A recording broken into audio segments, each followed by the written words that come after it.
Yung pinakamaganda po kapag pinag-combine po to. No? Ito po yun, sir.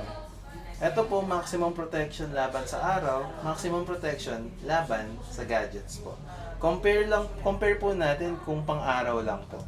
Pansin niyo po, tumatagos po yung radiation dito. Dito po hindi. No? Compare po natin. Ito po yung tumatagos na radiation. Ito po yung sa maximum po. No? Compare po natin sa basic lang po. Pansin niyo po, tumatagos po dito. Oh. Dito po hindi. No? Check niya po. Tumatagos pa po. Tagos. Dito po. Hindi na. No? Yung sa inyo naman, sir, pakita ko po sa inyo yung difference. Ito po yung dating eyeglass nyo.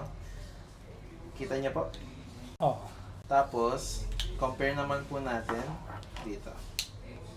Hindi na. Wakan niya, sir. Para mapakita ko sa inyo.